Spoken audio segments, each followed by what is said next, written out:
ನಮ್ಮ ಹಿರಿಯರು ಹೇಳಿ ಕೊಟ್ಟ ಊಟದ ಪಾಠವನ್ನು ಹರಿತು ತಿಳಿದು ನಡೆದರೆ ಉತ್ತಮ ಆರೋಗ್ಯ ಭಾಗ್ಯ ದೊರೆಯುತ್ತದೆ ಮತ್ತು ಗಟ್ಟುಮುಟ್ಟಾಗಿ ಇರಬಹುದು. ಆಹಾರ ಶ್ರೇಷ್ಠ ಆಹಾರ. ಊಟಕ್ಕೆ ಕುಳಿತುಕೊಳ್ಳುವ ಮೊದಲು ಕುಳಿತುಕೊಳ್ಳುವ ಜಾಗ ಶುಚಿಯಾಗಿರಬೇಕು.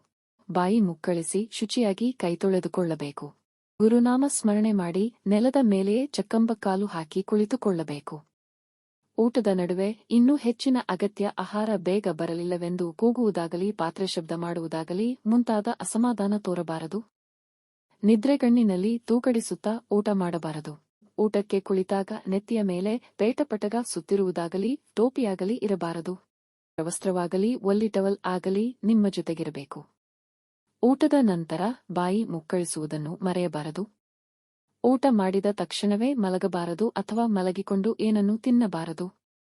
ಊಟದೆಲೆ ಅಥವಾ ತಟ್ಟೆ ಈಗಾಗಲೇ ಶುಚಿಯಾಗಿಟ್ಟಿದ್ದರೂ ಮತ್ತೊಮ್ಮೆ ಸ್ವಲ್ಪ ನೀರಿನಲ್ಲಿ ತೊಳೆಯಬೇಕು. ಊಟಕ್ಕೆ ಕುಳಿತಾಗ ಪಾದರಕ್ಷೆಗಳನ್ನು ಧರಿಸಿರಬಾರದು. ಊಟ ಮಾಡಿ ಮೈಮುರಿಯಬಾರದು. ಊಟದ ನಂತರ ಗಾಳಿಗೆ ಮೈಯೊಡ್ಡಿ ನಾಲ್ಕೆಜ್ಜೆ ನಡೆದರೆ ಚೆಂದ. ಎಂಜಲು ಮಾಡಿದ ಪದಾರ್ಥಗಳನ್ನು ಇತರರಿಗೆ ನೀಡಬಾರದು. ಊಟ ಮಾಡುವ ವೇಳೆಯಲ್ಲಿ ಕಸಗುಡಿಸಬಾರದು. ಒಂದೇ ಸಮನೆ ದಿಟ್ಟಿಸಬಾರದು. ಯಾರೊಬ್ಬರೂ ಅತ್ತಿಂದಿತ್ತ ಅಡ್ಡಕಸುಬಿ ಓಡಾಡಬಾರದು. ಕುಡಿಯುವ ನೀರು ತುಂಬಿದ ಚೆಂಬು ಲೋಟ ಪಕ್ಕದಲ್ಲಿರಬೇಕು. ಉಪ್ಪು ಹುಳಿ ಖಾರ ಯಾವುದೇ ವ್ಯತ್ಯಾಸಗಳಿದ್ದರೂ ಅಸಮಾಧಾನ ವ್ಯಕ್ತಪಡಿಸುವುದಾಗಲಿ ಸಿಟ್ಟಿಗೇಳುವುದಾಗಲಿ ಮಾಡಬಾರದು. ಊಟ ಮಾಡುವಾಗ ಊಟವನ್ನಷ್ಟೇ ಮಾಡಬೇಕು ಹೊರತು ಮತ್ತೊಂದು ಕೆಲಸ ಮಾಡಬಾರದು. ಗಂಟಲು ಮೇಲೆತ್ತಿ ಲೋಟದಲ್ಲಿಯೇ ನೀರು ಕುಡಿಯಬೇಕು. ಕಚ್ಚಿ ಕುಡಿಯಬಾರದು.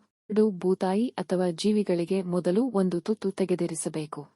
ಊಟದ ವೇಳೆ ಯಾರಾದರೂ ಬಳಿಗೆ ಬಂದರೆ ಮೊದಲು ಅವರಿಗೆ ಊಟ ನೀಡಲು ಆದ್ಯತೆ ಕೊಡಬೇಕು. ಊಟದ ಬಳಿಕ ಅಭ್ಯಾಸವಿದ್ದಲ್ಲಿ ತಾಂಬೂಲ ಸವಿಯಬೇಕು. ಊಟ ಮಾಡಿದ ಕೂಡಲೇ ಊಟದ ತಟ್ಟೆಯನ್ನು ತೊಳೆದಿಡಬೇಕು. ಹೊತ್ತು ಮೀರಿಯಾಗಲಿ ಹೊತ್ತಿಗೆ ಮುಂಚಿತವಾಗಲಿ ಊಟ ಮಾಡಬಾರದು.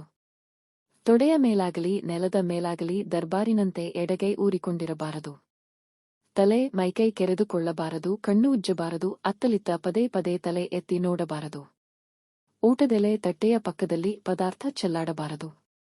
ಬಿಸಿ ಆರಿಸಿಕೊಂಡು ತಿನ್ನಬೇಕು. ತುಟಿಗಳನ್ನು ಮುಚ್ಚಿ ಬಾಯೊಳಗೆ ನಮ್ಮಲ್ಲಿ ನುಂಗಬೇಕು. ಊಟ ಮುಗಿದ ಬಳಿಕ ಅಗತ್ಯವಿರುವಷ್ಟು ನೀರು ಕುಡಿಯಬೇಕು.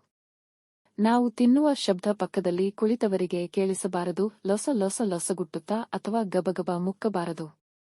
ಉಣ್ಣುವ ತುತ್ತು ಎನಿಸಬಾರದು. ಊಟಕ್ಕೆ ನೀಡುವಾಗಲೇ ಆಳ್ನೋಡಿ ಅನ್ನ ಬಡಿಸಬೇಕು. ಕುಳಿತು ಸಮಾಧಾನವಾಗಿ ತಿನ್ನಬೇಕೇ ಹೊರತು ನಿಂತುಕೊಂಡು ಓಡಾಡುತ್ತಾ ಅಥವಾ ಜಿಗಿಯುತ್ತಾ ತಿನ್ನಬಾರದು. ಇಷ್ಟು ಸಾಕ ಅಷ್ಟು ಸಾಕ ಎಂದು ಅಳತೆ ಪ್ರಮಾಣಗಳಲ್ಲಿ ತೋರಿಸಿ ಕೇಳಬಾರದು. ಉಣ್ಣುವ ತುತ್ತು ಎನಿಸಬಾರದು. ಊಟಕ್ಕೆ ನೀಡುವಾಗಲೇ ಆಳ್ನೋಡಿ ಅನ್ನ ಬಡಿಸಬೇಕು. ಇಷ್ಟು ತಿಂದ ಅಷ್ಟು ತಿಂದ ಎಂದು ಮಾತನಾಡಬಾರದು. ನೆತ್ತಿಗೇರಿಸಿಕೊಳ್ಳುವಂತೆ ನಗುವುದಾಗಲಿ ಮಾತಾಡುವುದಾಗಲಿ ಮಾಡಬಾರದು. ಊಟಕ್ಕೆ ನೀಡುವ ವ್ಯಕ್ತಿಯನ್ನು ಹೊರತುಪಡಿಸಿ ಕುಟುಂಬದ ಸದಸ್ಯರೆಲ್ಲರೂ ಒಟ್ಟಿಗೆ ಊಟಕ್ಕೆ ಕುಳಿತುಕೊಳ್ಳಬೇಕು. ಗಂಭೀರವಾದ ಯಾವ ಸಂಗತಿಗಳನ್ನು ಪ್ರಸ್ತಾಪಿಸಬಾರದು. ಟಿವಿ ಮೊಬೈಲ್ ಇತ್ಯಾದಿ ನೋಡಬಾರದು. ಈ ಮೇಲಿನ ಹಿರಿಯರ ಊಟದ ನಿಯಮಗಳನ್ನು ಕಡೆಗಣಿಸದೆ ಪಾಲಿಸಿದರೆ ಉತ್ತಮ. ಈ ವಿಡಿಯೋ ನಿಮಗೆ ಇಷ್ಟವಾದಲ್ಲಿ ಲೈಕ್ ಮಾಡಿ ಮತ್ತು ನಿಮ್ಮ ಸ್ನೇಹಿತರ ಜೊತೆ ಶೇರ್ ಮಾಡಿ. ಹಾಗೆಯೇ ನಮ್ಮ ಹೊಸ ವಿಡಿಯೋಗಳನ್ನು ನೀವು ತಕ್ಷಣ ಪಡೆಯಬೇಕೆಂದಿದ್ದರೆ ಚಂದಾದಾರರಾಗಿ ನಮ್ಮ ಚಾನೆಲ್ ಪಕ್ಕದಲ್ಲಿರುವ ಬೆಲ್ ಐಕಾನ್ ಒತ್ತಿರಿ. ಧನ್ಯವಾದಗಳು.